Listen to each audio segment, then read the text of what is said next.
Hello students, so now we are on the next part of current electricity, that is part number 15. और इस part में मैंने जैसे आप देख सकते हैं हेडिंग लिख रखी है सिमेट्रिक सर्किट ही अगेन। तो आपने देखा होगा जैसे पिछले वाले वीडियो में हम लोग सिमेट्रिक सर्किट पे काफ़ी सारे क्वेश्चंस ऑलरेडी डिस्कस कर चुके हैं, पर बात ये हुई कि कुछ बच्चों का ऐसा था कहना कि हमें कुछ और क्वेश्चंस जो है सिमेट्रिक सर्किट पे करना चाहिए। हालांकि बहुत सारे बच्चे बहुत एंजॉय कर रहे थे सिमेट्रिक सर्किट पे क्वेश्चंस करना, तो हमने सोचा कि चलो कुछ क्वेश्चंस और दे दें। और सबसे बड़ी चीज़ एक हाईलाइट जो है मैं आपको बताना चाहूँगा, एक स्टार डेल्टा कनेक्शन वाली चीज़ जो है, एक प्रोसेस जो है वो मैं पढ़ाने वाला हूँ। इसको पढ़ाने के बाद क्या होता है, बहुत सारे सर्किट बहुत ईजी हो जाते हैं। तो मैंने सोचा चलो ये वाली बात भी हम बता दें। बेसिकली हम लोग इसको इंजीनियरिंग में यूज़ करते हैं, पर जेई के अंदर या नीट के अंदर आपसे कभी भी कोई ये नहीं पूछने वाला कि आपने किस तरह से सॉल्व किया है। तो ये एक बड़ी सिंपल मेथड है, इससे बड़े कॉम्प्लिकेटेड सर्किट भी बहुत ईजी बन जाते हैं। इसीलिए मैं ये सोचता हूँ कि तुम्हें अगर मैं ये मेथड पढ़ा दूँ तो कभी हो सकता है शायद तुम्हारे काम आ जाए। हालांकि हमें कभी भी कोई ये नहीं पूछने वाला आपके पेपर में कि आपने किस मेथड से सॉल्व किया, बट इसलिए आप एक बार इसके ऊपर ध्यान रख सकते हैं। और फिर लास्ट जो अपना मोटिव होगा इस वीडियो के अंदर वो है ग्रुपिंग ऑफ सेल।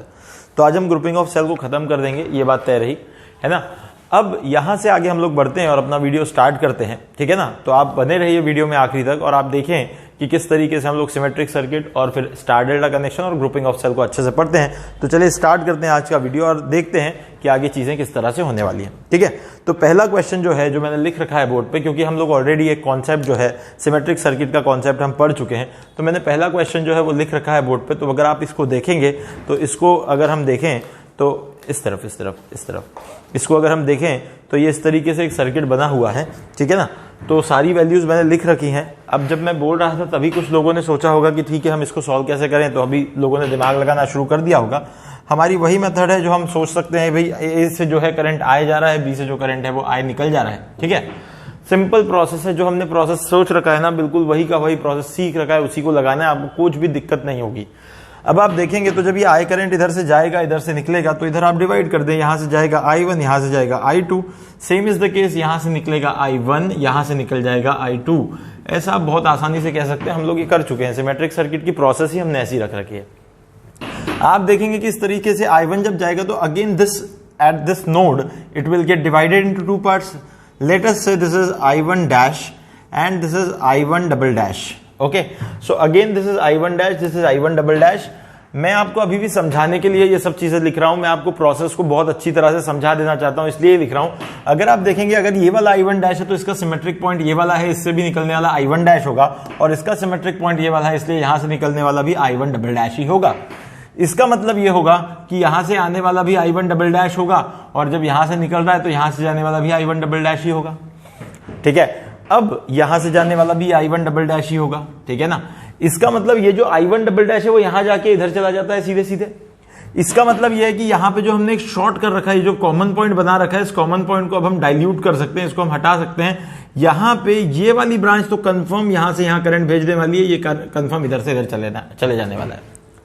बाकी ब्रांचेस के साथ क्या होने वाला है that will see later on, but इस ब्रांच का तो हमने हिसाब लगा लिया, यहां से करंट आएगा, ऐसा निकल जाएगा, बस खत्म हो गई बात। अब जब यहां से जो है I1 डैश आता है तो I1 डैश फिर से I1 ट्रिपल डैश और एक I1 4 टाइम्स डैश में कन्वर्ट हो जाएगा। I1 triple dash, I1 4 time dash. अब ये जब डिवाइड होगा तो यहां से एक बात तय है कि अगर ये I1 ट्रिपल डैश है तो ये वाला भी I1 ट्रिपल डैश ही होगा, और जबकि यहां से कोई करंट जा ही नहीं रहा, इसका मतलब ये जो I1 4 टाइम डैश है यही निकल के यहां से निकल जाएगा इस तरह से। इसका मतलब ये वाला भी होगा I1 4 टाइम्स डैश। अब आप ये सोचें कि ये सर्किट देखो कैसा हो गया, ये एक बन गया इस तरह से सीरीज में, ये वाले बन गए सीरीज में, फिर आपस है पैरेलल। तो आप समझ सकते हैं, अब मैं यहां का नहीं लिखूंगा, आप खुद लिख के देख लेना। यहां भी आप देखोगे तो ये वाला जो पॉइंट है, यहां पे ये पॉइंट ऐसा चला जाएगा, और ये वाला जो पॉइंट है वो कुछ ऐसा चला जाएगा। बड़ा सिंपल सर्किट हो गया। आप कर सकते हैं इसको, ये 3 और 3 हो जाएगा 6, 6 और 3 2, फिर 2 के साथ 4, 4 8 और 2 10। ये पूरी ऊपर की ब्रांच बन गई 10। देखो मैं यहां से लगा देता हूं, ये एक पूरी ब्रांच बन गई 10 ओम। ये पूरी ब्रांच जो है, ये पूरी इस 3 ओम के साथ ये पूरी ब्रांच को लेके मैंने 10 ओम बना दिया, वहां पे ये काम ही खत्म हो गया। फिर एक बार बताता हूं, 3 और 3 6, 6 और 3 2, 2 और 4 यानी 4 और 4 8 और 2 10। ये पूरी ब्रांच मुझे 10 मिल गई। ये वाली पूरी ब्रांच को देखो जरा, 5 और 5 10, तो एक और ब्रांच यहां से पैरेलल आ गई, उसका भी 10 ओम है। ये वाली बात भी हो गई, हमारे पास 2 आ गए, ये 10 का आ गया पूरा पूरा, और ये वाला एक 10 का आ गया। अब ये वाला देखोगे तो 15 और 15 दिख रहा है, ये आपको 15 और 15 दिख रहा है ये आपको, तो एक ब्रांच और लगा दोगे 15-15 की, आप बना दोगे 30। अब इसके बाद ये ए बी को मिटा देता हूं मैं अभी के लिए, ठीक है, क्योंकि एक ब्रांच और आएगी। तो ये आप देख सकते 9 और 9 सीरीज में 18, 18 और 9 पैरेलल में, तो 18 इंटू 9 कर दो अपॉन 18 प्लस 9 यानी 27 बन जा, और ये 3 जा 3 बन जा, ये 6 जा, ये आ गया 6 ओम। ये पूरा आपको मिल गया 6 ओम, और ये 6 ओम के साथ मिलेगा 12, 12 24 और 6 30, ये ऊपर वाला भी 30, यानी एक और ब्रांच आ गई आपके पास 30। यानी देखो कितनी अच्छी वैल्यूज अरेंज की गई है। ये सर्किट रीड्रॉ किया आपने तो कुछ इस तरह बन गया आपके पास। ये आखिरी वाला रेजिस्टेंस भी आ गया 30 ओम। 30 30 का 15, 10 10 का 5, यानी अब आपके पास 2 ही रेजिस्टेंस वाली एक सर्किट बन गई, एक बना 5। ये दिख रहा है मेरे ख्याल से, दिख रहा है ये वाला। तो ये 30 30 का 15, यानी ये 10 नीचे वाले का है ना, कंफ्यूज नहीं हो जाना। ये 15 और एक 5, ये वाला ए, ये वाला बना बी। सिंपल है, 15 और 5 का आप इक्विवेलेंट निकाल दो।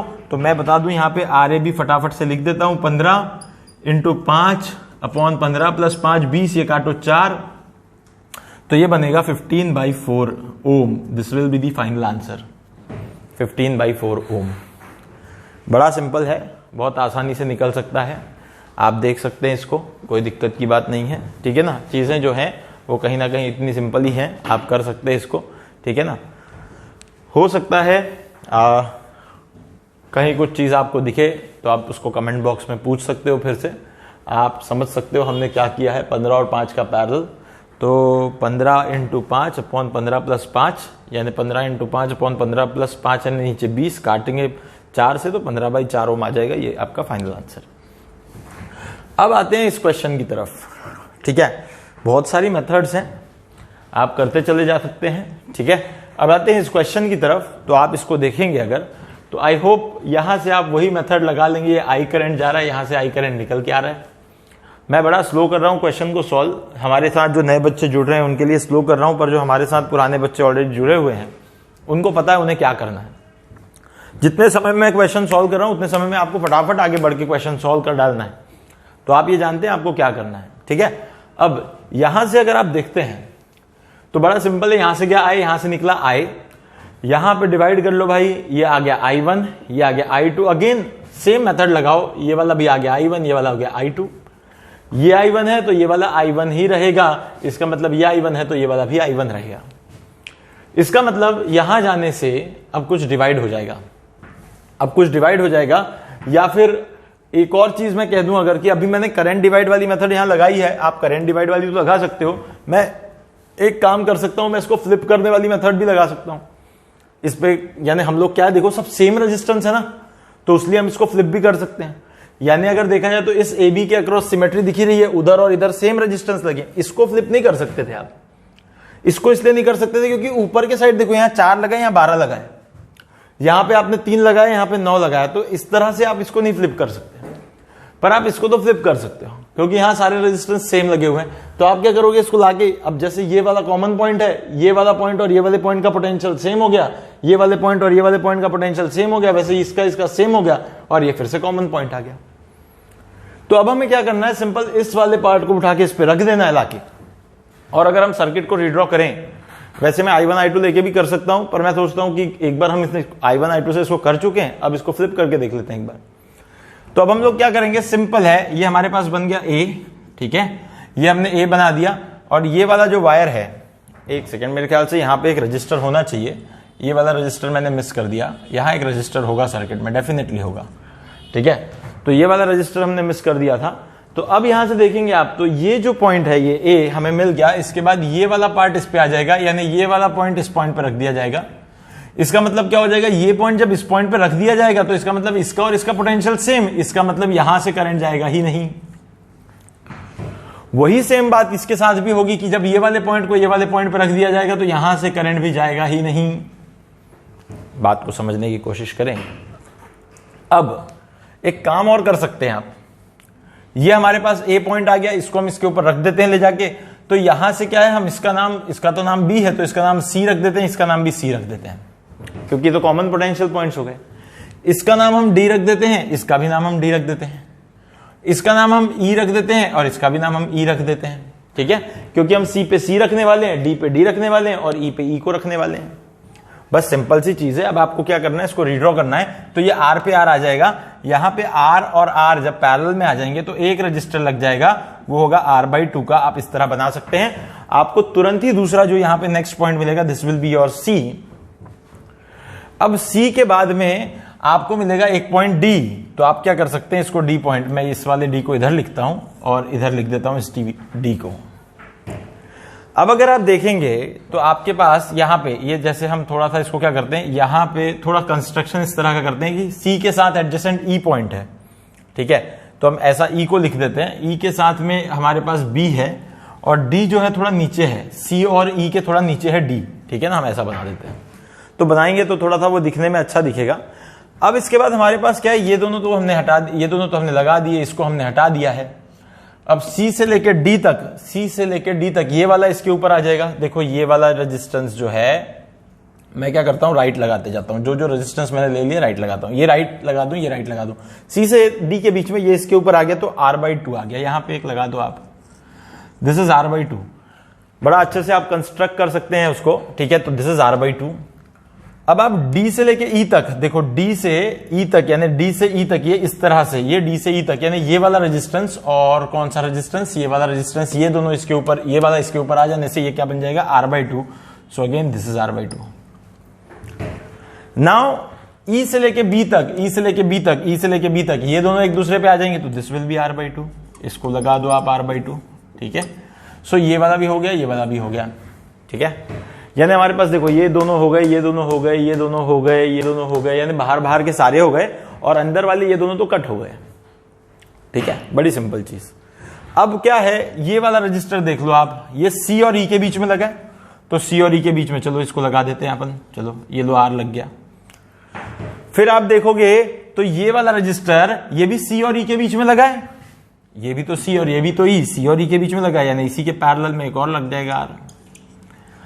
अब ये वाले रजिस्टर की बात करोगे तो ये भी C और E के बीच में लगा है, तो यहां पे क्या हो जाएगा, एक और रजिस्टर पैरेलल में लग जाएगा। मैं थोड़ा इसको मिटा रहा हूं, आप वैसे भी सर्किट देख चुके हैं, मुझे थोड़ी जगह की जरूरत है, इसको हटा देता हूं।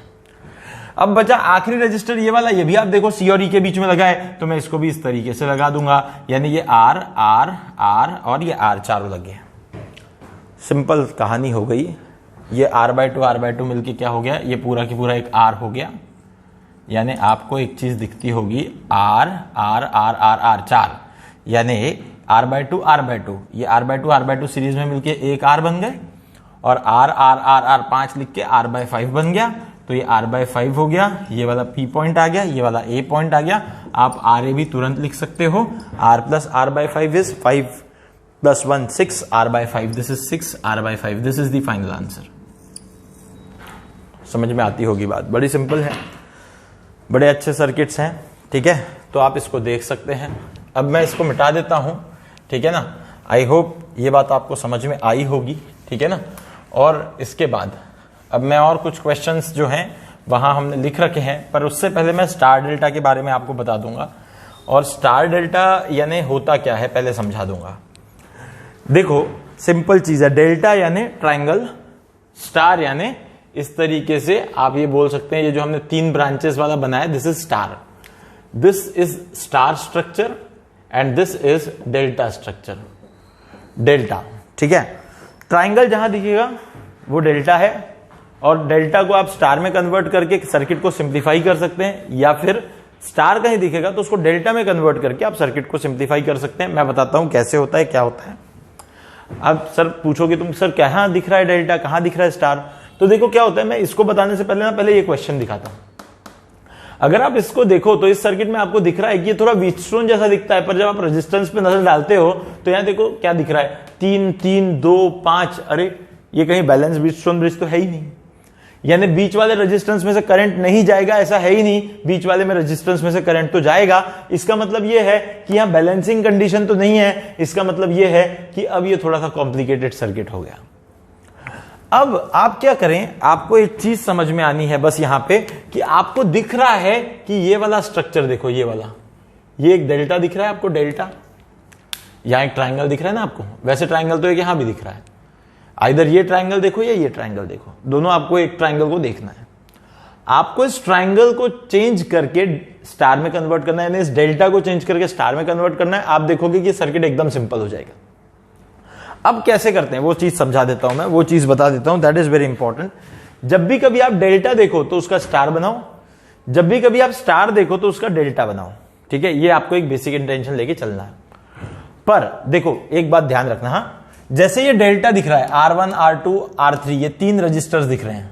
ये जो मैंने बीच में डॉटेड लाइन बनाई है ना, ये इस डेल्टा का स्टार है, ये बीच में जो डॉटेड लाइन बनाई है, यानी A B और C, ये आपके पास A B और C एक डेल्टा आ गया, इसका स्टार बनाना है तो ये X Y और Z बनेंगे।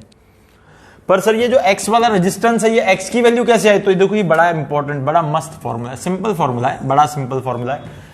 X रेजिस्टेंस यानी R1 R2 के बीच में X है, देखो R1 R2 के बीच में X है, वैसे ही Y किसके बीच में? R2 R3 के बीच में, Z किसके बीच में? R3 R1 के बीच में। बड़ा सिंपल फॉर्मूला है कि X निकालना है तो बीच में जिसके है वो रेजिस्टेंस ले लो R1 इंटू R2 अपॉन ले लो टोटल रेजिस्टेंस, यानी देखो X की वैल्यू क्या आ गई? R1 into R2 upon R1 plus R2 plus R3। वैसे ही अगर आप Y लिखना चाहो, अब मुझे जल्दी से बता दो, सोच लो तुम लोग, खुद खैर बता तो नहीं पाओगे, फटाफट सोच लो क्या आ जाएगा इसके हिसाब से Y। भाई X लिखा R1 R2 upon R1 plus R2 plus R3, what is Y? Y अब किसके बीच है? R2 R3, it will B R2 R3 upon R1 plus R2 plus R3।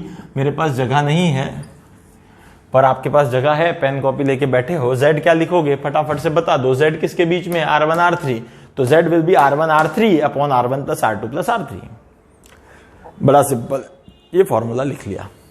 ये कब है? डेल्टा से स्टार बनाना है तब। पर अगर स्टार दिया है और डेल्टा बनाना है, स्टार दिया है और डेल्टा बनाना है, तो अब देखो क्या हुआ, अब मामला देखो कैसा है। R1 R2 के बीच में जो बन रहा है वो X, वही थी बात, R1 R2 के बीच वाला यहां X था, अब R1 R2 को जोड़ने वाला X बन गया, क्योंकि अब स्टार से डेल्टा बनाना है तो ट्राइंगल की साइड्स बनानी पड़ेंगी ना। सोचो, यहां आपने मीडियंस बनाई थी, यहां अब आपको मीडियंस दी हैं, एक तरह से इसको मीडियंस मान लो। आपको पहले ट्राइंगल दिया था, ट्राइंगल से मीडियन बनाना था, मीडियन दिया है, मीडियन से ट्राइंगल बनाना, तो मीडियन के एंड्स को जोड़ के ट्राइंगल बन जाएगा।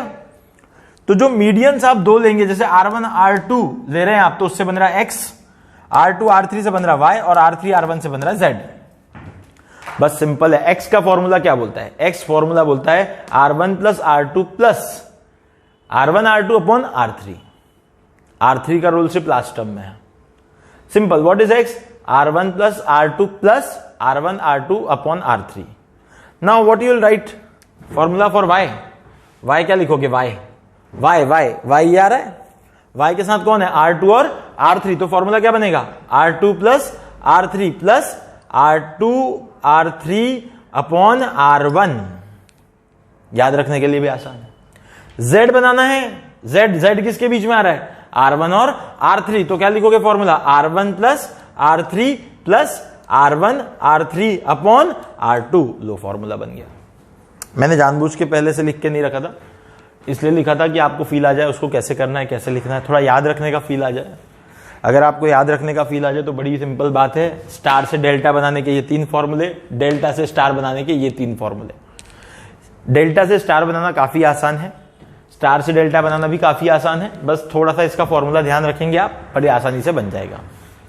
चलो, अब मैं क्या करता हूं, अब मैं इस वाले सर्किट को सॉल्व करके दिखाता हूं। जैसा कि मैंने बताया आपको, इस तरफ एक ऑलरेडी डेल्टा आपको दिख रहा है, डेल्टा दिख रहा है, डेल्टा का बनाना है स्टार। तो डेल्टा का स्टार बनाना है, यानी क्या हो जाएगा? यहां देखो, यहां एक रेजिस्टेंस आ जाएगा, यहां एक रेजिस्टेंस आ जाएगा, और यहां एक रेजिस्टेंस आ जाएगा, ऐसा कुछ आ जाएगा।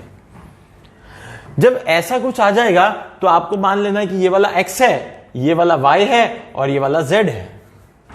अब बस आपको सोचना होगा कि हम इसको कैसा सॉल्व करेंगे। अब बस हमें ये वाली चीज सोचनी होगी। तो अब अगर हम देखते हैं तो कैसे मिल जाएगा हमें, तो हमें ये मिल जाएगा, देखो ये बीच वाला, मैं इसको रीड्रॉ करता हूं इधर, है ना, थोड़ा ध्यान रखना, सारी बात समझना। इधर मैं रीड्रॉ कर रहा हूं, ठीक है।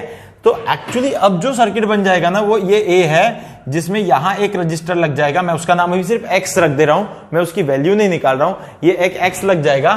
फिर एक यहां से आगे बढ़ोगे आप तो यहां पे एक पॉइंट मिलेगा आपको, यहां से एक और सर्किट लग जाएगा जिसका नाम आपने रखा है Y। देख लो y, और वो जो 3 ओम है वो तो गायब हो जाएगा क्योंकि वो एक डेल्टा का पार्ट है। देखो ये वाला जो बीच वाला 3 ओम है, ये 3 ओम, अब ये 3 ओम नहीं लगेगा क्योंकि ये तो भाई इस ट्राइंगल का पार्ट है ना, ये डेल्टा का पार्ट है ना, उस डेल्टा को ही तो रिप्लेस करना है हमें। तो एक्चुअली क्या हो जाएगा, ये x, y और z, और ये y डायरेक्टली 2 ओम से जुड़ जाएगा, z डायरेक्टली 5 ओम से जुड़ जाएगा। यानी आप देखो अभी y जो है वो 2 ओम से जुड़ जाएगा, यानी यहां से आपको एक 2 ओम का रजिस्टर दिख जाएगा, और यहां से आपके पास एक कोई रजिस्टर था, वो आपने नाम लिखा हुआ है उसका ऑलरेडी क्या है, वो Z, और Z के साथ यहां पे आपको एक और रजिस्टर मिल जाएगा जो कि आपके पास ऑलरेडी है 5 ओम का। ये आपके पास 5 ओम है, ये आपके पास 2 ओम है, और finally this will be your point B। एक बार सोचने की कोशिश करो, this is X, this is Y, this Z, in this way you can redraw the circuit. अब जस्ट इतनी सी बात हो गई, जैसे ही आप Y और Z की वैल्यू निकालोगे, ये दोनों सीरीज, और ये पूरे पैरेलल, और इनके साथ ये सीरीज X के साथ, खत्म कहानी। अगर आपके बात दिमाग में समझ में आती है तो this is very simple concept, how to convert star into delta और delta into star, very simple. Now what is x? x is actually between 3 and 3, x is between 3 and 3। तो हमारे पास जब हम डेल्टा से स्टार में जाते हैं तो x की वैल्यू हम निकालते हैं उसके बाजू वाले रेजिस्टेंस अपॉन टोटल रेजिस्टेंस, यानी बाजू वाले रेजिस्टेंस का प्रोडक्ट, यानी 3 into 3 अपॉन टोटल रेजिस्टेंस, और उस डेल्टा के अंदर टोटल है 3, 3 और 3, यानी 3, 3 और 3 का सम बन जाएगा 9। तो ये कटेगा 3 से, ये कट जाएगा 1 से सीधे सीधे, तो x की वैल्यू आ गई 1 ओम।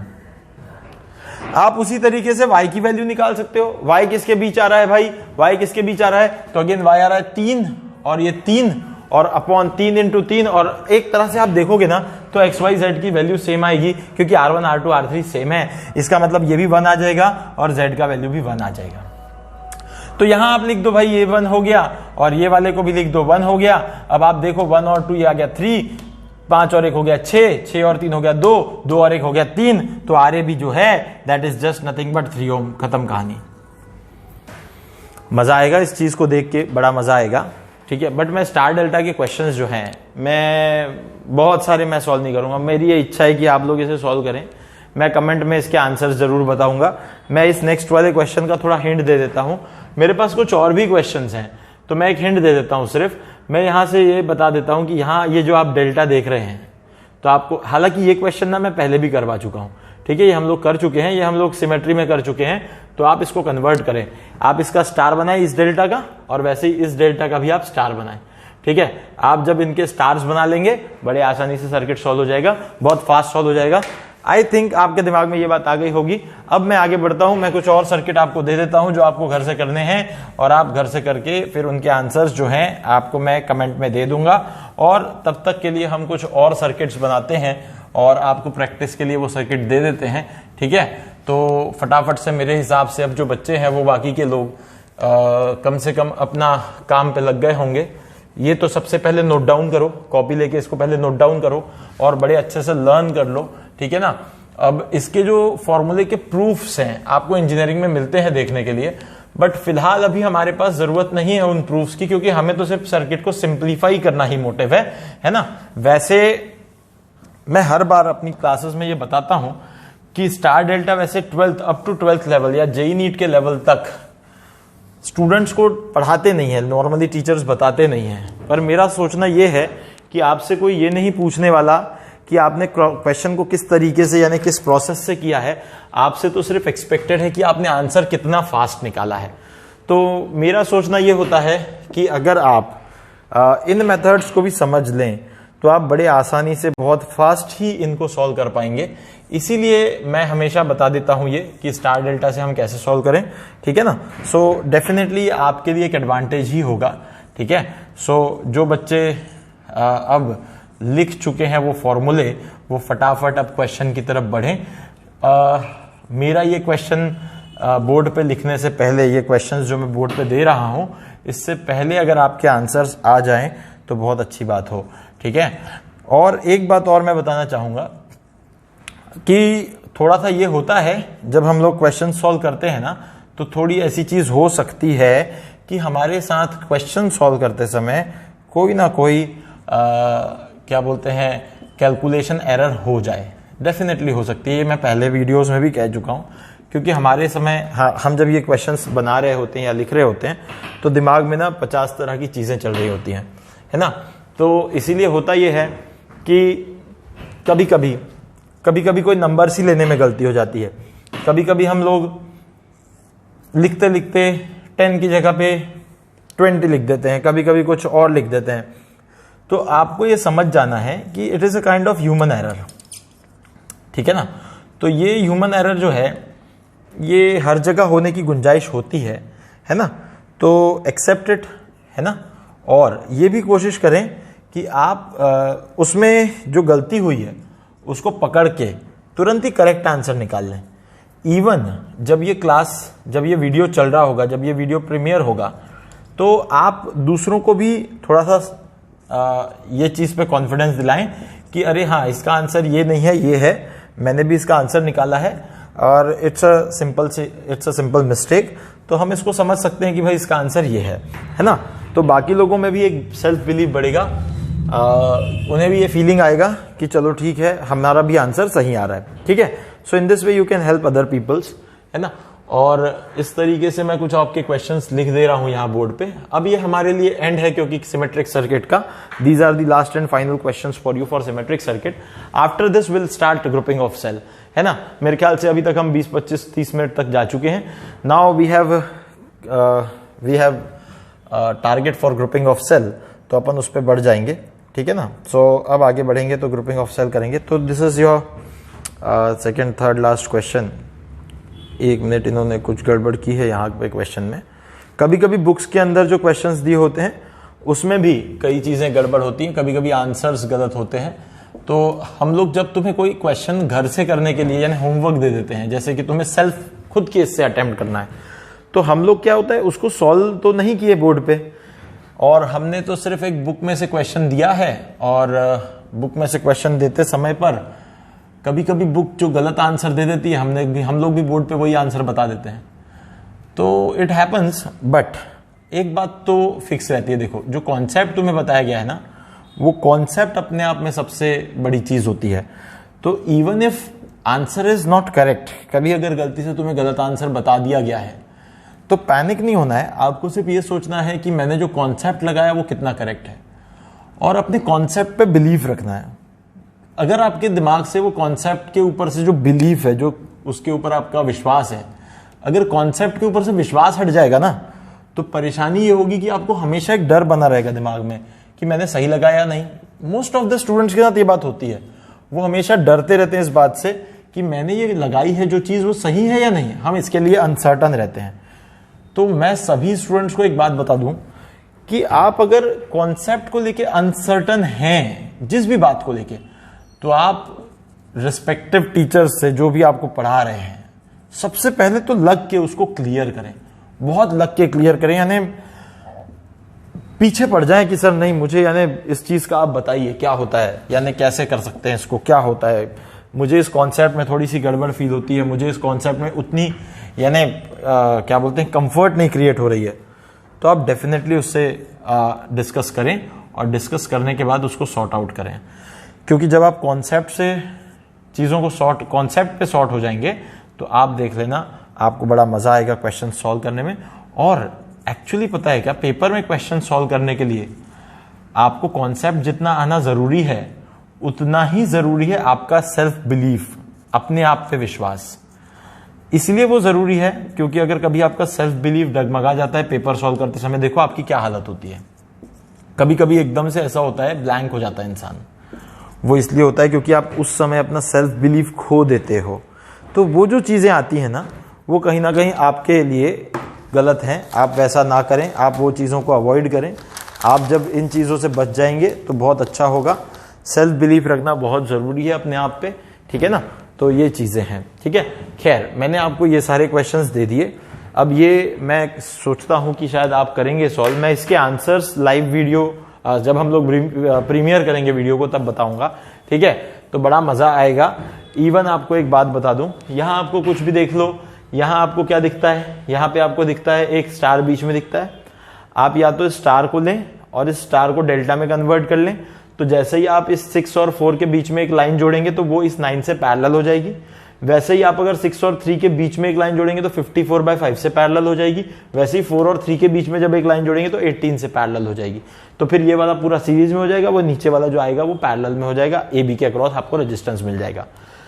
और एक बात मैं तुम्हें ये बता रहा हूं, सुनो, ये क्वेश्चन जो है हम सिमेट्री से भी सॉल्व कर चुके हैं, ये वाला ऑलरेडी। ये वाला क्वेश्चन भी आप सिमेट्री से सॉल्व कर सकते हो। आप इसको लेके इधर फ्लिप कर दो पूरा इस पॉइंट के अक्रॉस, ये पॉइंट के अक्रॉस आपको आर इक्विवेलेंट निकालना है, तो आप क्या करो, इस वाले को पूरा इस पे फ्लिप कर दो, यानी ये वाला पॉइंट इस पे रख दो ले जाके, तो आपको फिर से सिमेट्री से इसका आंसर मिल जाएगा। पर आप चाहो तो इसको स्टार डेल्टा से भी कर सकते हो, बड़े आसानी से इस पे स्टार डेल्टा लगाओ। मैंने अभी जितने भी क्वेश्चन दिए हैं ये मैंने आपको स्टार डेल्टा से सॉल्व करने के लिए दिए हैं। आप इनमें स्टार डेल्टा लगाएं, आपको बड़ा मजा आएगा। स्टार डेल्टा जो है आप मेथड अच्छे से सीख जाएंगे। और दूसरी चीज, इससे आपकी स्पीड बढ़ेगी गारंटीड, यानी स्टार डेल्टा से जो है ना वो स्पीड बढ़ती है क्वेश्चन सॉल्व करने की, तो थोड़ा सा अच्छा होगा, है ना। तो इस तरीके से आगे जाएंगे हम लोग। ये मैं मिटा देता हूं, आई होप ये आपने लिख लिया होगा। Now the next thing is, अब हमारा जो अगला एजेंडा है वो है ग्रुपिंग ऑफ सेल। ठीक है, ग्रुपिंग ऑफ सेल यानी जैसे हम लोग रेजिस्टेंस का इक्विवेलेंट निकालते थे, जैसे हम लोग अब तक रेजिस्टेंस का इक्विवेलेंट कैलकुलेट कर रहे थे, series combination, parallel combination, in this वे जब हम रेजिस्टेंस का इक्विवेलेंट जो निकाल रहे थे, अब वैसे ही जब किसी सर्किट में बहुत सारे सेल लगे होंगे और वो बहुत सारे सेल किसी पैटर्न में अरेंज होंगे, आइदर सीरीज में होंगे या पैरेलल में होंगे, तो इस तरीके की कंडीशन को हम लोग ग्रुपिंग ऑफ सेल कहते हैं।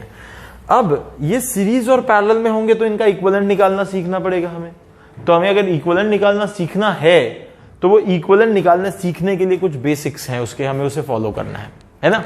तो आई होप ये मेहनत जो हमने की है बोर्ड पे, आप उसका अच्छा खासा आउटपुट निकालेंगे। मैंने थोड़ा टाइम पास इसलिए किया है कि उस दौरान आप इस क्वेश्चन को फटाफट सॉल्व कर लें। मैं जो ये बोल रहा हूं ग्रुपिंग ऑफ सेल को शुरू करने से पहले मैं प्योरली आपको बताऊं, मेरा सिर्फ एक इंटेंशन है कि आपसे 1, 2 और 3, 4 ये सवाल इस दौरान हो जाएं। मैं आपको सिर्फ स्पेस देने की कोशिश कर रहा हूं। अब यहां जो हेडिंग हम लिख रहे हैं ये है ग्रुपिंग ऑफ सेल्स, ठीक है ना। तो अब हम जो सेल हैं उनकी ग्रुपिंग को देखेंगे, उनके इक्विवेलेंट को निकालना सीखेंगे। बड़ा सिंपल है, आपको 3 तरह से ग्रुपिंग पढ़नी है, ठीक है। पहली है सीरीज ग्रुपिंग, सीरीज कॉम्बिनेशन लिख देता हूं मैं। दूसरा है पैरेलल कॉम्बिनेशन एंड तीसरा है मिक्स्ड कॉम्बिनेशन। अब मिक्स्ड कॉम्बिनेशन यानी कुछ नया नहीं है भाई, सीरीज और पैरेलल जैसे ही हैं, उसको सीरीज और पैरेलल को एक साथ जब हम किसी सर्किट में देखेंगे तो it will become mixed combination. ये कोई बहुत नई चीज नहीं है, कोई बड़ा सा नया बात नहीं लिख दी मैंने, बस हमने सीरीज लिखा, पैरेलल लिखा और मिक्स्ड ग्रुपिंग लिखा या मिक्स्ड कॉम्बिनेशन लिखा। सिंपल है। लेट, अब मैं यहां पहले सीरीज कॉम्बिनेशन से शुरू करता हूं, ठीक है। तो यहां पे हम लिखते हैं फर्स्ट सीरीज कॉम्बिनेशन। तो सीरीज कॉम्बिनेशन में क्या होगा, if n cells of EMF E1, E2 up to En are connected as shown in figure, having internal resistances R1, R2, ... Rn, then equivalent combination,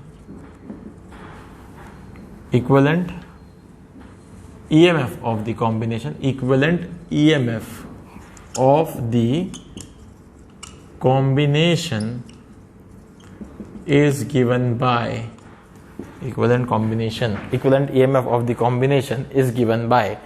तो अब हम यहां सिंपल क्या करेंगे, एक पहले तो मैं आपको एक सर्किट बना के दिखाऊं।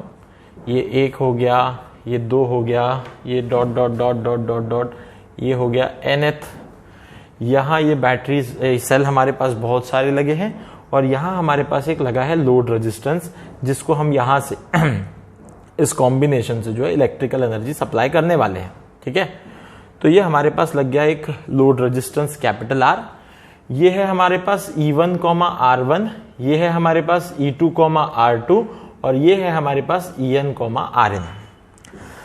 आप देख रहे होंगे कि सर ठीक है, आपने n नंबर ऑफ सेल्स ले लिए और सबके EMF different, internal resistance different, पर आपने सब पॉजिटिव पॉजिटिव पॉजिटिव ही जोड़ दिया। मैंने बहुत पहले सेल पढ़ाया था इस चैप्टर के, आप लगभग मेरे ख्याल से तीसरे या चौथे वीडियो पे देखेंगे जाके, तो आपको दिखेगा कि सेल जब एक सेल के निगेटिव से दूसरे सेल का पॉजिटिव डायरेक्टली जुड़ा होता है तो वो ऐड होता है EMF, और जब ये उल्टा होता है यानी इसका निगेटिव इसके निगेटिव से या इसका पॉजिटिव इसके पॉजिटिव से जुड़ा होगा तो वो सब्ट्रैक्ट होता है, EMF वहां पे डिक्रीज होता है। तो अभी फिलहाल आप बोल सकते हैं सर आपने तो सारे पॉजिटिव पॉजिटिव पॉजिटिव यानी सब एडिटिव ही हैं। हाँ, मैंने अभी सिंपल जनरल केस लिया है तो EMF इक्विवेलेंट मैं सिंपल लिख सकता हूं इन सब का सम, यानी मैं कह सकता हूं E1 plus E2 plus E3 plus up to En, ऐसे जोड़ दूंगा तो ये E इक्विवेलेंट आ जाएगा। ठीक है, इसका सर्किट का इंटरनल रेजिस्टेंस का R इक्विवेलेंट भी निकालना होगा हमें, और जो इंटरनल रेजिस्टेंस का R इक्विवेलेंट है, अब ये इंटरनल रेजिस्टेंस भी सारे सीरीज में जुड़े हुए हैं। आप देखेंगे तो इस सर्किट में कुछ इस तरह से करंट I चलेगा, आप देखेंगे तो ये सारे सीरीज में जुड़े हैं, यानी यहाँ पे जो रेजिस्टेंसेस हैं, इंटरनल रेजिस्टेंसेस, वो भी सीरीज में जुड़े हुए हैं, और वो इंटरनल रेजिस्टेंस के साथ ये R भी सीरीज में जुड़ा हुआ है, क्योंकि एक ही सेम करंट I हर रेजिस्टेंस में से, हर बैटरी में से, हर सेल में से चला जा रहा है। अब R equivalent will be equal to R1 plus R2 plus up to dot dot dot Rn, ये सिर्फ इंटरनल रेजिस्टेंस का इक्विवेलेंट है। अब जो टोटल R इक्विवेलेंट है, इस पूरे सर्किट का टोटल R इक्विवेलेंट है, वो मैं कह सकता हूं R लोड रेजिस्टेंस प्लस छोटा R इक्विवेलेंट, यानी मैं इसको ऐसा भी कह सकता हूं कि it is capital R plus R1 plus R2, और इसको ब्रैकेट में लिख के plus dot dot dot Rn, यहां पे कंप्लीट कर दूं तो ये वाला R इक्विवेलेंट ही है मेरे पास। तो in this way I can calculate the equivalent EMF। बस मैं एक सिंपल चीज आपको कहना चाहता हूं, समझाना चाहता हूं, भैया अगर सारे पॉजिटिव के सारे इस तरीके से जुड़े जिसमें पहले वाले के निगेटिव के साथ दूसरे वाले का पॉजिटिव, फिर दूसरे वाले के निगेटिव के साथ तीसरे वाले का पॉजिटिव, तीसरे वाले के निगेटिव के साथ चौथे वाले का पॉजिटिव, तो हमेशा वो सेल के EMF हमेशा ऐड किए जाएंगे। आप इस तरीके से सिंपल तरीके से उनके सारे EMF को डायरेक्ट जोड़ दो, जोड़ने के बाद जो आपको इक्विवेलेंट वैल्यू मिलेगी वो इस पूरे सेल का एक इक्विवेलेंट EMF का वैल्यू होगा, और जब इंटरनल रेजिस्टेंस का सम करेंगे तो वो भी सारे सीरीज में हैं, और फिर जो लोड रेजिस्टेंस है वो भी उनके साथ सीरीज में है, तो आपके साथ ये R इक्विवेलेंट की वैल्यू मिल जाएगी। अब सर व्हाट इफ अगर मैं एक हाथ EMF उल्टा लिख दूं, है ना, तो मैं एक स्टार बना के लिखता हूं।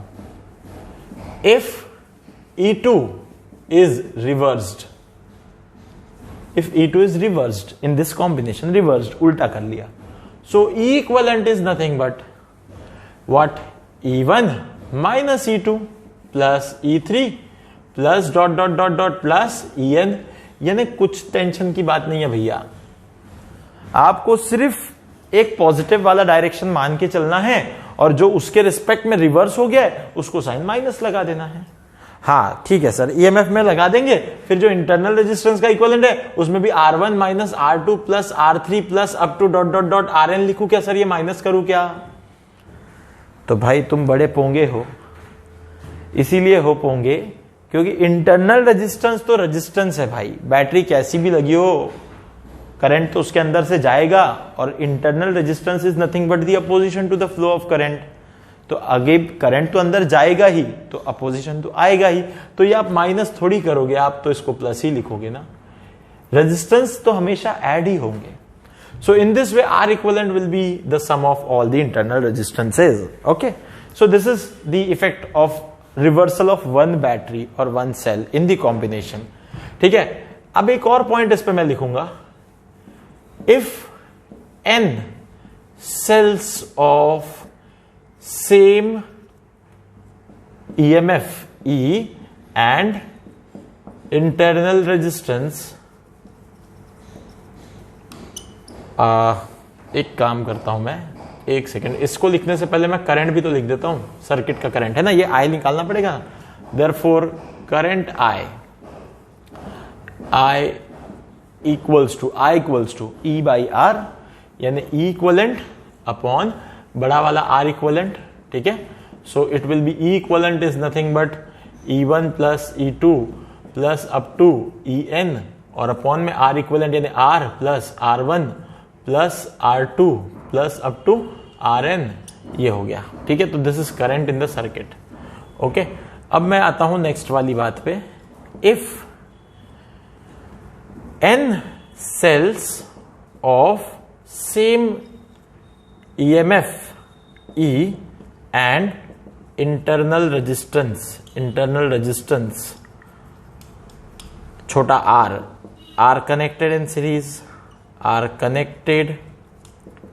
series, ठीक है। अब सारे EMF E हैं भाई, सेम EMF के सेल लगा दिए सारे, है ना।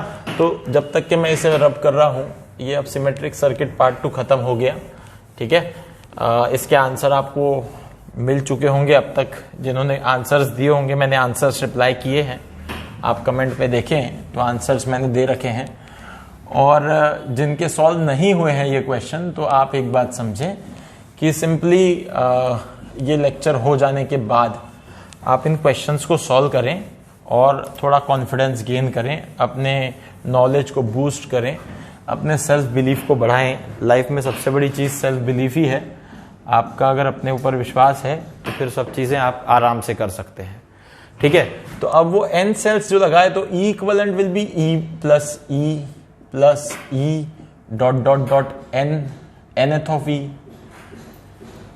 यानी E ऐसा लिखना चाहिए, सॉरी, E nth, ठीक है। सो E equivalent is nothing but n into E। एक का EMF E है तो n सेल्स का n इंटू E हो गया। वैसे ही जो छोटा इंटरनल है उसका इक्वलेंट n इंटू R हो गया भाई, 1 R 2 R 3 R ऐसे n R तो n R हो गया। और जो टोटल इक्वलेंट रेजिस्टेंस है वो R प्लस NR हो गया, इसमें भी कोई दिक्कत नहीं होनी चाहिए, ठीक है। देयरफॉर करंट इन सर्किट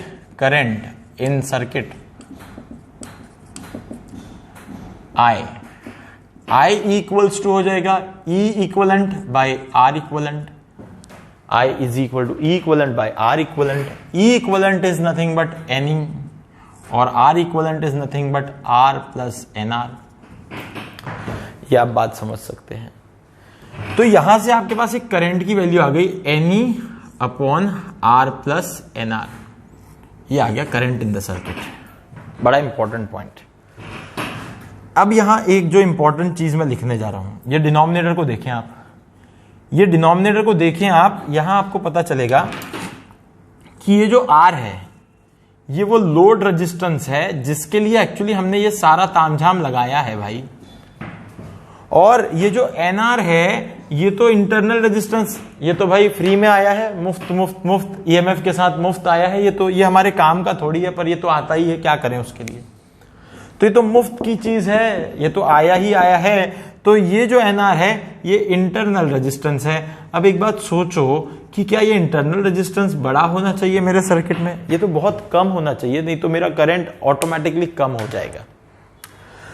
अब यहां एक कंडीशन लिखते हैं हम, if R is greater than, very very greater than NR।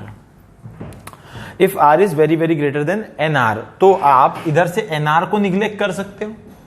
So that I will become what? It implies that I will become what? N times E by R. N times E by R. Sorry, R नहीं, बड़ा वाला R. Sorry. E by बड़ा वाला R. यानी आप देखोगे कि आपको N times E by बड़ा वाला R, यानी N times E by R, N times effect तब मिल रहा है जब ये NR बहुत छोटा होगा। अगर ये NR बहुत छोटा नहीं होगा तो N times E by R नहीं मिल रहा। मान लेते अगर ये बड़ा हो गया कुछ वैल्यू, कंपेरेबल वैल्यू हो गया R के साथ, तो कहीं ना कहीं ये R की वैल्यू को डबल कर देगा या R की वैल्यू को कुछ गुना बढ़ा देगा। या अगर NR बहुत ही बड़ा हो गया, मान लो R ही निग्लिजिबल हो गया, तो आप देखोगे तो आपको करंट E by R ही मिलेगा, N तो गायब हो जाएगा, NN कट जाएगा। इसलिए N times E by R मिल रहा है। So we can say for this condition यहां लिखता हूं मैं, for R is very very very greater than NR, series grouping is beneficial. Series grouping is beneficial. Series grouping is beneficial. इसका ही counter part क्या होगा, इसका अपोजिट पार्ट क्या होगा, if NR is very very very greater than R. मैंने जैसे कि बता दिया एनआर ही बहुत बड़ा हो गया भाई, एनआर बहुत बड़ा हो गया तो आर निगलेक्ट करो, एन एन कैंसिल हो गया, देयरफॉर क्या हो जाएगा, आई इक्वल्स टू हो जाएगा ई बाई आर। तो देयरफॉर यहां एन का फैक्टर ही गायब हो गया, hence series grouping is not beneficial, it is not beneficial. ऐसा ही एक चीज हम लोग पैरेलल ग्रुपिंग में भी देखेंगे, इसी तरह की हम लोग एक चीज पैरेलल ग्रुपिंग में भी पढ़ेंगे। तो series grouping is not beneficial, series grouping is beneficial, ठीक है ना। तो यहां पे हम लोग क्या कह सकते हैं, यहां पे हमें ये बेनिफिट मिल रहा है। तो ये कुछ इंपॉर्टेंट पॉइंट्स हैं, है ना, इसमें इंक भरना है, ठीक है ना। अब इसके बाद एक और बढ़िया चीज है, एक और इंपॉर्टेंट बात है, ठीक है। If for combination of n cells of EMF E, m cells are wrongly connected, m cells are wrongly connected का मतलब n cells की ग्रुपिंग ली आपने, n सेल्स की ग्रुपिंग ली, सीरीज ग्रुपिंग, सब ईएमएफ ई वाले, पर उसमें M cells wrongly connect. Sir ये एन और एम कंफ्यूज हो रहा है, क्या है ये एन और एम, छोड़ो। एन यानी मान लो 10 सेल्स लगे थे, 10 में से एम यानी 2 सेल्स रॉन्गली कनेक्टेड थे। रॉन्गली कनेक्टेड क्या होता है सर भाई, रॉन्गली कनेक्टेड यानी अपोजिट लगे हुए। मैं हिंदी लिखने वाला था, अपोजिट, ठीक है ना। रॉन्गली कनेक्टेड का मतलब अपोजिट। 2 सेल उल्टे लग गए भाई, जैसे यहां बताया था ना, एक भी उल्टा लगे तो माइनस में ईएमएफ दे दो। अब यहां 10 में से क्या हुआ, 2 उल्टे लग गए। मैं थोड़ा एक काम करता हूं, 10 नंबर बहुत बड़ा होगा, 10 सेल बनाने पड़ेंगे, मैं 5 सेल ले लेता हूं, ठीक है। 5 इसलिए कि थोड़ा इजी बनेगा, है ना। ये 1 2 3 4 5, और ये 5 में से क्या बोल रहे हैं, 2 रॉन्गली कनेक्टेड, उल्टे लग गए भाई।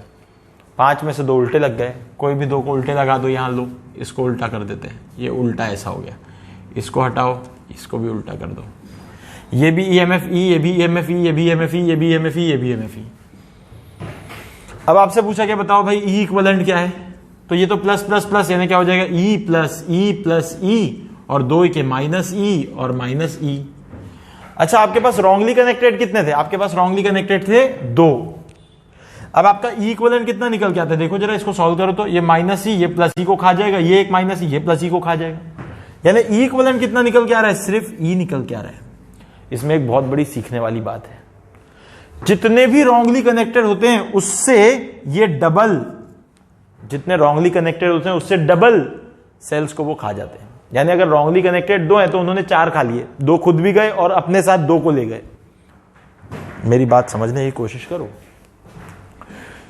एक उल्टा सेल खुद तो उल्टा होता ही है, पर एक पॉजिटिव वाले सीधे सेल के ईएमएफ को भी बर्बाद कर देता है। यानी एक सेल अगर उल्टा लगाओगे तो 2 सेल का लॉस होगा, 2 सेल उल्टे लगाओगे तो 4 सेल का लॉस होगा, 4 सेल उल्टे लगाओगे तो 8 सेल का लॉस होगा। इस तरीके से अगर m सेल्स उल्टे लगाओगे तो 2m सेल्स का लॉस होगा। m सेल्स उल्टे लगाओगे तो 2m सेल्स का लॉस होगा। आई होप ये बात आपके समझ में आ गई होगी। अगर ये बात आ गई है समझ में तो अपन फिर उस जनरल वाले मेथड पे आ जाते हैं, जनरल वाली प्रोसेस पे आ जाते हैं। जनरल प्रोसेस ये कहती है भाई n cells of EMF E are connected and m cells are wrongly connected। तो E इक्विवेलेंट का फॉर्मूला क्या बनेगा, सोचो जरा। n ही तो आपके पास टोटल है, उसमें से कितने माइनस हो जाएंगे, तो ट्वाइस m ही माइनस हो जाएंगे। नहीं समझा सर क्या था ये, नहीं समझा तो पॉज करो, वापस जाओ, पीछे देखो, कथा सुनाई है। 5 में से 2 गलत लगे थे, 2 उल्टे लगे थे, तो 2 ने 2 को खा लिया, यानी 4 खा लिए। जितने उल्टे लगाओगे यानी m उल्टे लगाओगे तो m ही उनका ईएमएफ हो गया। तो खुद तो जाएंगे और साथ में पॉजिटिव वाले भी उतने ले जाएंगे, यानी ट्वाइस एम ही गायब हो जाएंगे, यानी एनी में से ट्वाइस एम ही गायब हो जाएंगे। So this will B equivalent. अब सर इसमें आर इक्विवेलेंट में कोई चेंज होगा क्या? अरे भाई आर इक्विवेलेंट तो वही रहने वाला है यार, थोड़ी देर पहले ही बताया था। और अगर आप लोड रेजिस्टेंस वाला आर इक्विवेलेंट देखोगे तो टोटल आर इक्विवेलेंट भी आर प्लस एन आर ही होगा, यही होगा। इस केस में आप अगर करंट देखोगे तो करंट इज इक्वल्स टू आ जाएगा E equivalent upon R equivalent and it will be N E minus twice M E upon में आ जाएगा R plus N R. This will be the current. So this is all about the series combination. बहुत सारी चीजें हैं series combination की, हमने पढ़ ली, इतनी सारी बातें पढ़ ली, बहुत सारा इसके बारे में मैंने डिस्क्रिप्शन दे दिया। Now the next thing is parallel grouping. मैं इसको मिटाता हूं, मेरे ख्याल से आपने ये सब कंप्लीट कर लिया होगा। अभी हमें थोड़ा स्पीड से बढ़ना होगा। कितना मिनट हो गया? 50 मिनट का समय बीत गया है, तो हमें अभी थोड़ा फास्ट चलना होगा। कोशिश करेंगे कि जल्दी जल्दी इसके क्वेश्चंस भी करें आज हम लोग, है ना? तो क्वेश्चंस भी देखेंगे हम इसके, ठीक है ना? तो बहुत आसानी से हम इसके क्वेश्चंस भी कर लेंगे। तो this is all about series grouping. Series grouping के बाद अब आते हैं हम लोग पैरेलल ग्रुपिंग की तरफ। So second case is parallel grouping. तो पैरेलल ग्रुपिंग में एक बात समझें, when the cells, when n cells are when n cells of EMF E1 E2 ... En and internal resistance R1 R2 ... Rm are connected as shown in figure,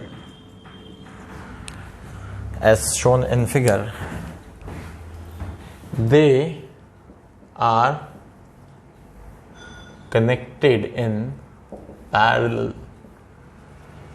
Okay, they are connected in parallel. So अब बड़ा simple है, आप लगा दो, ये एक battery है, इसका इंटरनल रेजिस्टेंस, एक बैटरी है, इसका इंटरनल रेजिस्टेंस, यहां से आप nth बैटरी लगा दो, ये इसका इंटरनल रेजिस्टेंस, ये आपके पास आ गया पावर हाउस। पावर हाउस यानी बैटरी का पूरा जुगाड़, ठीक है? तो इसका EMF है E1 R1 E2 R2 En Rn, ये आ गया बैटरी का जुगाड़। और यहां लगा अपना सारा की सारा लोड रेजिस्टेंस, ठीक है?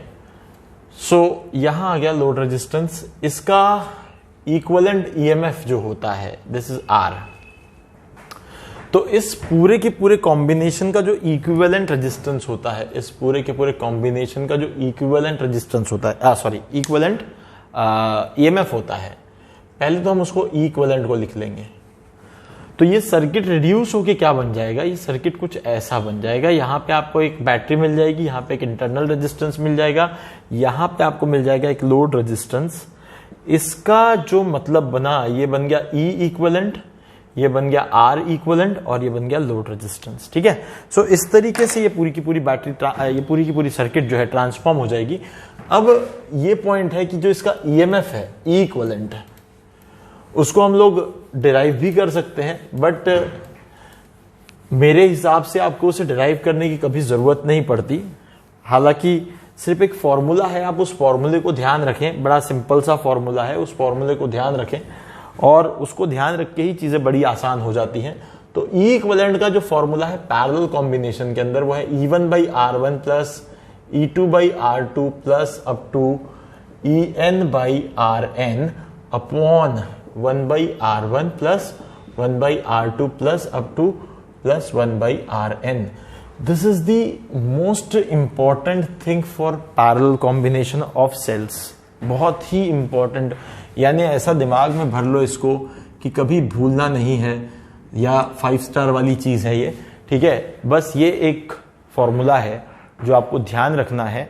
मैं इसलिए भी ध्यान रखना है, इसलिए ऐसा बोल रहा हूं क्योंकि अगर आप इस फॉर्मूले को डिराइव करने चले जाओगे तो आप थोड़ा चीजों में फंस जाओगे। और मुझे नहीं लगता कि इसको फॉर्मूले को डिराइव करने से आपको कुछ खास फायदा मिल पाएगा। इसलिए बेटर ये है कि आप इसको डिराइव ना करो, आप सिर्फ और सिर्फ ये जो बात बताई है इसको ध्यान रखो। ध्यान रखने से ही काम बन जाएगा, सारे क्वेश्चन सॉल्व हो जाएंगे। बस आसानी से ध्यान रखो और कोई दिक्कत वाली चीज नहीं है। ठीक है, तो ये हो गया ई इक्विवेलेंट। ठीक है, अब ये जो छोटे इंटरनल रेजिस्टेंसेस हैं, ये इंटरनल रेजिस्टेंसेस यानी 1/r, मैं इसको लिख दूं 1/r इक्विवेलेंट इक्वल टू आएगा 1/r1 plus 1/r2 plus up to 1/rn। यहां से मिलेगा आपको इंटरनल रेजिस्टेंस का इक्विवेलेंट। और जो R इक्विवेलेंट होगा, आप देख पा रहे होंगे कि ये यहां से R इक्विवेलेंट जो होगा वो इस R इक्विवेलेंट, ये जो टोटल रेजिस्टेंस है सर्किट का, वो इस इंटरनल रेजिस्टेंस के साथ तो सीरीज में ही दिख रहा है। तो इसका मतलब हम R इक्विवेलेंट को लिख पाएंगे that is R load resistance plus R equivalent. ठीक है ना, तो इस तरीके से आप इसको लिख पाएंगे। और अगर आप इस सर्किट के करंट की बात करोगे तो वो आएगा E equivalent upon R equivalent. ठीक है, तो फिर से ये पूरा की पूरा बड़ा फॉर्मूला आपको लाके यहां रखना है और फिर वैसे ही लिखना है। इसमें भी कोई पूछ सकता है सर ये सब पॉजिटिव पॉजिटिव ऐसे जुड़े हुए हैं, एक हाथ तो सर उल्टा भी लगा सकते ना बीच में। हाँ बिल्कुल लगा सकते हो आप, जिसको भी आप देखो, अगर आप E1 के ये पॉजिटिव को रेफरेंस मानते हो और E2 उल्टा लगा हुआ है तो आप E1 को प्लस में लिखो और ये उल्टा लगा इसलिए माइनस लिख दो। ठीक है, तो मैं यहां लिख देता हूं एक स्टार बना के चीज, if E2 is reversed, if E2 is reversed, so E equivalent is equals to E1 by R1 minus E2 by R2, ठीक है, plus up to dot dot dot plus EN by RN और upon में 1 by R1, sir minus 1 by R2 लिखूं क्या? भाई resistance में थोड़ी ना वो सब होता है, आपको तो वहां पे प्लस ही लिखना है, रेजिस्टेंस तो always it will be added, so it is 1 by Rn, so this is nothing but the E equivalent when one of the cell or two of the cell or any number of cells are like reversed, कुछ कितने भी cell उसमें reverse हैं बस उसको minus sign से लिख दो, बस इतनी सी छोटी सी बात है। तो या आप इसको ये भी कर सकते हो, इस तरीके से ये सॉल्व हो जाएगा। ठीक है, अब मैं ये कह दूं कि अभी सर नेक्स्ट चीज क्या हो सकती है, तो अब सेम ईएमएफ के एन सेल्स लगा लें, तो सेम ईएमएफ के एन सेल्स लगा लो। चलो ठीक है, अब यहां पे आ जाते हैं हम लोग। ठीक है, तो अब ये सेम ईएमएफ के एन सेल्स लगाने से क्या होगा, इसको मैं थोड़ा मिटा देता हूं यहां से। ठीक है, तो सेम ईएमएफ के एन सेल्स लगाने से क्या बनेगी बात देख लेते हैं। चलो, so if n cells, if n cells of EMF E are connected in parallel, ठीक है, तो क्या बनेगा भाई, और इंटरनल रेजिस्टेंस,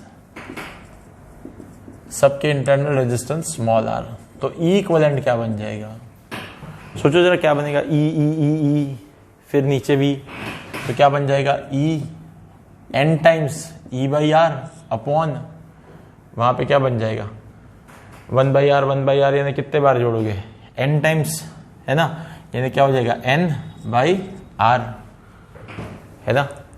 ठीक है ना, तो अब इस चीज को अगर आप देखते हो तो ये कट जाएगा पूरा और ई इक्विवेलेंट जो है वो ई के बराबर आ जाएगा। आप फाइनली जो पैरेलल ग्रुपिंग में लिख सकते हो वो आप ई इक्विवेलेंट ई के बराबर लिख सकते हो, यानी किसी भी एक बैटरी के ईएमएफ, और वैसे भी जब 5 वोल्ट लगा है तो पैरेलल में जब आप देखोगे तो इक्विवेलेंट 5 ही वोल्ट आएगा। सो this is the equivalent EMF, E equivalent जो बनेगा आपके पास ये ई के बराबर बनेगा।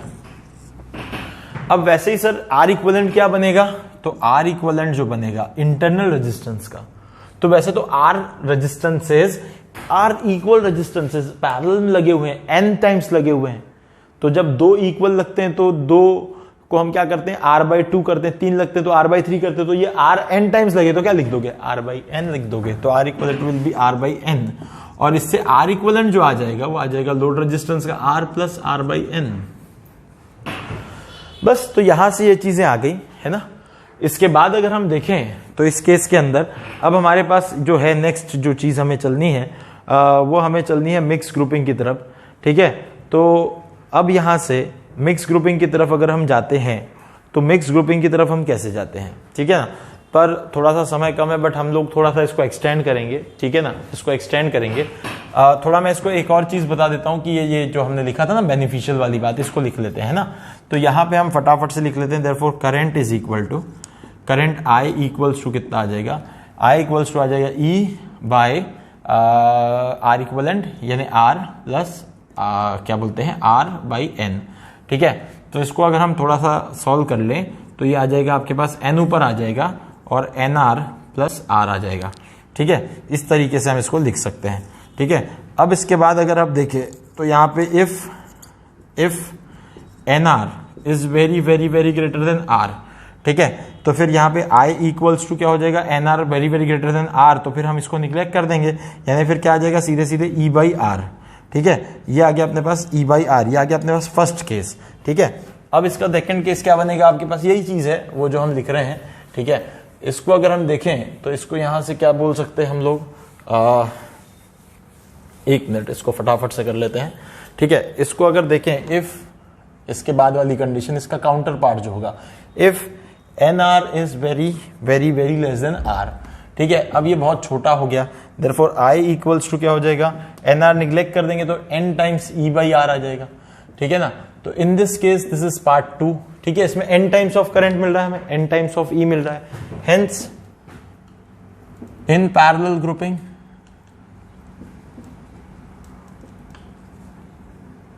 सर्किट इज बेनिफिशियल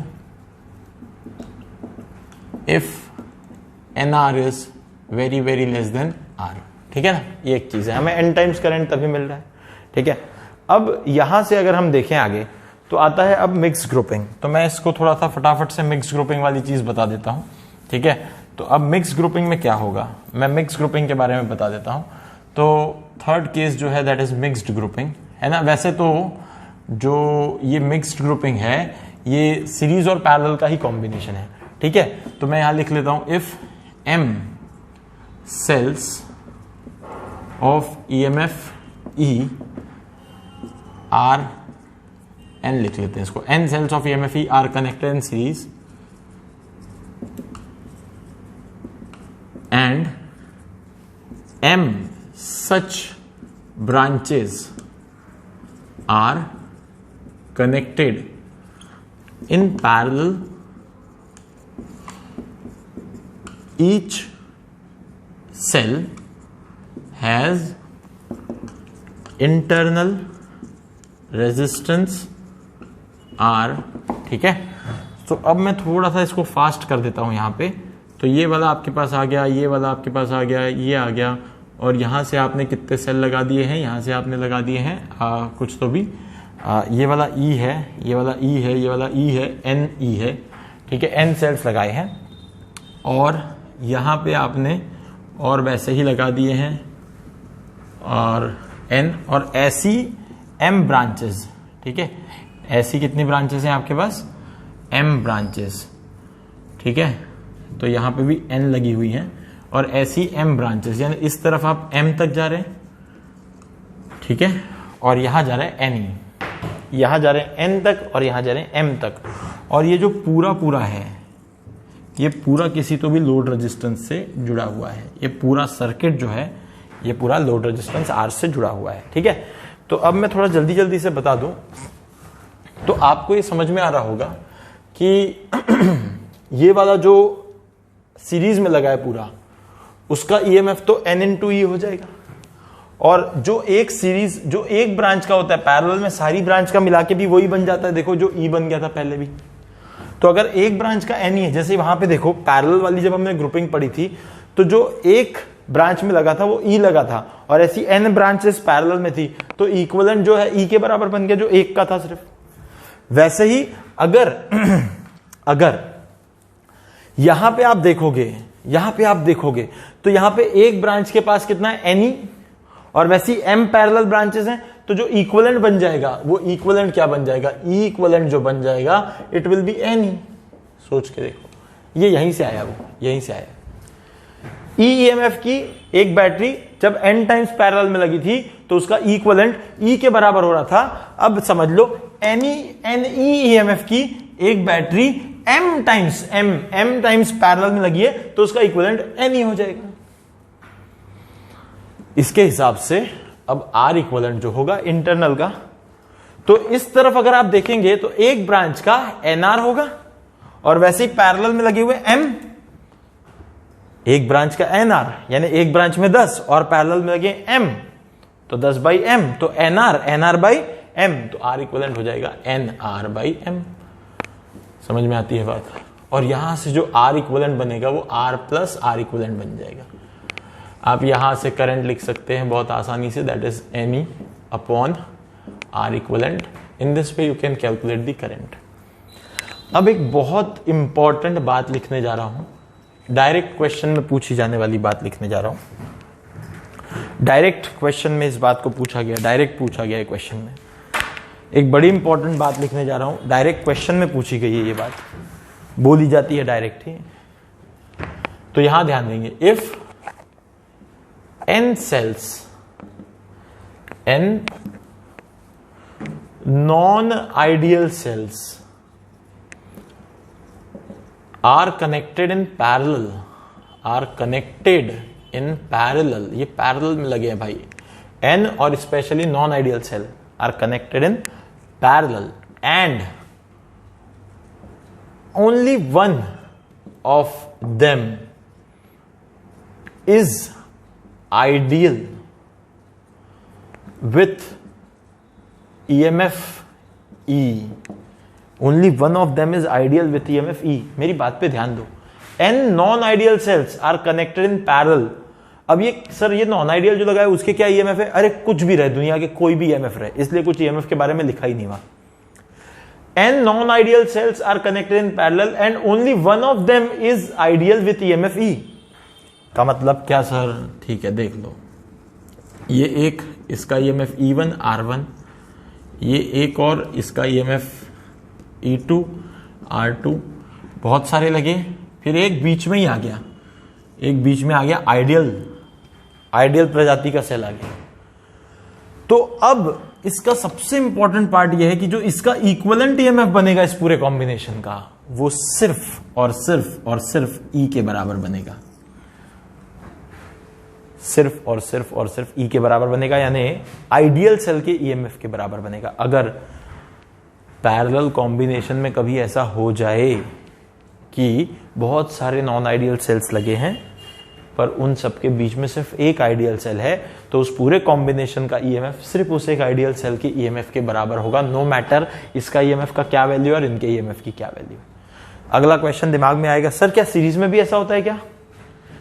सीरीज में सिर्फ ऐड होता है, तो आप ये ईएमएफ को डायरेक्ट वहां ऐड कर देना, तो वहां पे तो आप डायरेक्ट ऐड कर दो, कोई दिक्कत वाली बात नहीं है। बट ये पैरेलल के लिए है and actually this is very important point, very important, direct question में पूछा गया पॉइंट है, डायरेक्टली पूछा गया है। तो ये हो गई series grouping, parallel grouping and mix grouping. Now अब मेरा टारगेट है इसके कुछ क्वेश्चंस करना, बड़ा मजा आएगा, सिंपल चीजें हैं, बहुत इजी क्वेश्चंस हैं, ठीक है ना। तो हम लोग कुछ क्वेश्चंस फटाफट से करने की कोशिश करते हैं, ठीक है, और बड़ा मजा आएगा आपको, ठीक है। तो मैं कुछ क्वेश्चंस पहले करवाता हूं, ये आई होप आपने लिख लिया होगा, ठीक है। तो यहां से क्वेश्चन नंबर 1 है, ठीक है। अब हम इसको देख लेते हैं। ये मैंने एक बना दिया सर्किट, ठीक है, ये इस तरीके से बना दिया इसको, यहाँ से इसको एक और लगा दिया बैटरी, ठीक है। और सबसे पहली बात ये है आपके पास पॉइंट ए, ये है आपके पास पॉइंट बी, 2 ओम 5 वोल्ट 10 वोल्ट 10 वोल्ट 3 ओम, ठीक है। redraw the equivalent circuit, redraw the equivalent circuit, 2.5 GB left, okay 5, ठीक है। redraw the equivalent circuit, ठीक है। अब इसका equivalent circuit बनाना है आपको, तो कुछ भी दिख रहा है, देखने वाली चीज है, सिंपल सी चीज है। इसको आप पैरेलल, ये पैरेलल इसके साथ सीरीज है, तो आपके साथ पहले तो इसका इक्विवेलेंट आपको निकालना पड़ेगा। इसका इक्विवेलेंट आप निकाल दोगे तो ई इक्विवेलेंट जो आएगा पैरेलल वाला वो आएगा 5/2 प्लस दोनों, क्योंकि बैटरी के दोनों पॉजिटिव साथ साथ जुड़े हुए, तो 5/2 और प्लस में आ जाएगा 10/2 अपॉन 1/2 प्लस 1/2, ठीक है ना। So this will be your E equivalent, ठीक है। आप इसका ई इक्वलेंट निकाल लें और फिर इसका आर इक्वलेंट निकाल लें। तो आर इक्वलेंट यहाँ से क्या आ जाएगा, 2 और 2 का आ जाएगा 1 सीधे सीधे, ठीक है ना। तो आप फिर इसको भी सॉल्व करेंगे अगर, तो आपको ये मिल जाएगा 5 से काट लो, ठीक है। ये 2.5 प्लस 5 यानी 7.5 यानी 15/2 आ जाएगा, अपॉन में 1 आ जाएगा, यानी कुल मिला के 15/2 आ जाएगा। ये 15/2 वोल्ट आ गया, आर इक्वलेंट 1 आ गया। अब आप देखेंगे तो ये वाली सर्किट में आपको यहाँ पे एक 10 वोल्ट की बैटरी दिखेगी और यहाँ इसके साथ एक इसका इंटरनल रेजिस्टेंस है 3 ओम का। ये 10 वोल्ट की बैटरी है, ये वाली बैटरी 15/2 की है, 15/2 की है। इसका इंटरनल रेजिस्टेंस आप इसको R1 ओम से रिप्लेस कर सकते हैं। फाइनली ये ए बी इस तरह से आप बना सकते हैं, ठीक है। अब देखोगे तो ये दोनों बैटरी फिर एक दूसरे को सपोर्ट कर रही हैं। ये 10 वोल्ट की बैटरी आपके पास है, ये 7.5 वोल्ट की यानी 15/2 की बैटरी है। आप इसको अब एक बैटरी और एक इंटरनल रेजिस्टेंस से रिप्लेस कर दें, यानी 10 और 15/2 आपको मिल जाएगा 20 और 35, 35/2, ठीक है। और 3 और 1 4 हो जाएगा। तो ये आपके पास फाइनल इक्विवेलेंट सर्किट बन गया ए बी, ठीक है। I think you all have got this thing. अब मैं एक क्वेश्चन देता हूं और उसके बाद और बहुत सारे क्वेश्चन देता हूं। ये मैंने बेसिक कॉन्सेप्ट आपको सिखा दिया। अगर आपके बेसिक कॉन्सेप्ट दिमाग में आ गया है तो इसके बाद के क्वेश्चंस आप फटाफट करें। मैं फटाफट बोर्ड पे अब बहुत सारे क्वेश्चन ड्रॉ करने वाला हूं क्योंकि हमारे पास समय कम है, ठीक है ना। और इनके सबके आंसर्स आपको लाइव चैट्स में दूंगा, ठीक है। तो यहां पे अब मैं क्वेश्चन नंबर 2 ड्रॉ कर देता हूं। सबसे पहले find equivalent EMF and current in the circuit। समय की कमी, थोड़ा जल्दी हमें भागना होगा, ठीक है। तो यहां से हमने ये इस तरीके से कुछ बैटरीज लगा रहे हैं हम लोग, ठीक है ना। और फिर इसके बाद यहाँ पे भी कुछ बैटरीज लगा देते हैं, ये एक रेजिस्टेंस लगा देते हैं, ठीक है। सो लेट इट बी ये वाला। So this is 5 volt 10 ohm 10 volt 5 volt 10 ohm 2 ohm 5 volt 10 volt 1 ohm, ठीक है। आपको दिख रहा है सारे के सारे सीरीज में, फटाफट से आपको जोड़ देना है और फास्ट आपके पास आंसर आ जाएगा। आपको बस सॉल्व करना है इससे फटाफट, है ना, ठीक है। तो मैं और भी क्वेश्चंस दे देता हूँ, ठीक है, फटाफट से, और उसके आंसर्स फिर मैं बताऊंगा। अब ये जो बोर्ड है ये भी जो है काफी फ्रिक्शन बढ़ गया इसमें, काफी समय तक कंटिन्यू लिखने के बाद ये फ्रिक्शन बढ़ जाता है इसमें, ठीक है। तो मैं अब काफी सारे क्वेश्चंस और दे रहा हूँ, इसको सॉल्व करें आप, ठीक है ना, और आगे बढ़ेंगे हम लोग फिर। ओके, तो the next question is just 2 minutes।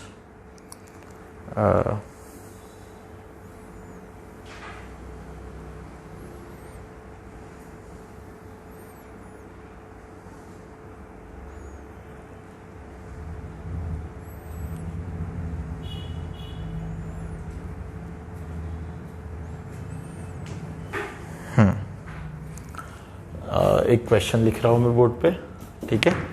So the EMF of cell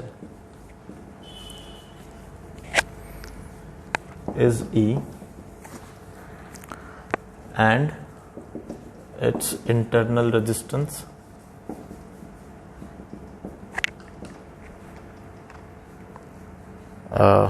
is small r. Its terminals are connected to resistance capital R. The potential difference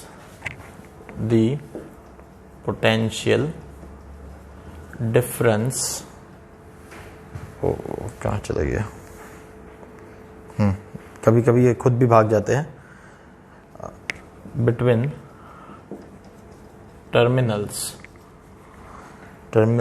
is 12 volt. If capital R equals to 3 ohm and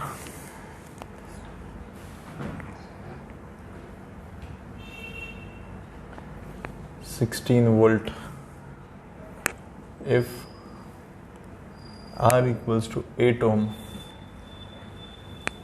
find the value of E and R. ठीक है, this is one question. And हमारे पास समय जगह कम है, तो मैं आज जितने क्वेश्चन हो पा रहे हैं मैं दे देता हूँ जल्दी जल्दी। क्वेश्चन नंबर 3 नहीं 4। ओके, तो 4th में है find current I in the circuit. Find current I for the given circuits. ठीक है, ओके। सो इसमें आपका पहला सर्किट कुछ इस तरह है। This is the battery resistance। Here we have one more resistance. This is 2 ohm. This is also 2 ohm. And solve it very fast. This is 10, this is 15 volt, this is 3 ohm. Okay, so you need to find the current. This is the first circuit. Second one is कितना time है? Okay, last circuit. Okay, so we don't have any more space now. Last circuit. ठीक है, then we have to stop here. This is the last circuit. शायद हो सकता है मेरे बोलते बोलते ही बंद हो जाए ये, है ना। So this is 2 ohm, this is 3 ohm. ठीक है, कल मैं और बहुत सारे क्वेश्चंस दूंगा, आज के लिए बस इतना ही। ठीक है, because we are running out of space. ठीक है, तो कल बहुत सारे क्वेश्चंस और दूंगा। अभी फिलहाल यहाँ के समय, इस समय पे यहाँ पे रुक जाते हैं हम लोग, है ना। और कल हम लोग, अब सुनो, इसमें सबसे इंपॉर्टेंट बात, अगले वीडियो से आपको मिलने वाले हैं इंस्ट्रूमेंट यानी इलेक्ट्रिकल इंस्ट्रूमेंट। ऐसी चीजें जो आप करंट को मेजर करेंगी, वोल्टेज को मेजर करेंगी, यानी ammeter, voltmeter, galvanometer, potentiometer, metre bridge, इनके बारे में बात करेंगे। Till then goodbye and thank you very much. But comment बहुत ज्यादा करो, सब्सक्राइब करो, शेयर करो और लाइक करो। ठीक है, बहुत ज्यादा आप इसको जितना ज्यादा आप अप्रिशिएट कर सकते हैं आप करें। ठीक है, तो हमारे लिए भी वो एक प्रोत्साहन होगा, एक एनकरेजमेंट होगा। Thank you very much.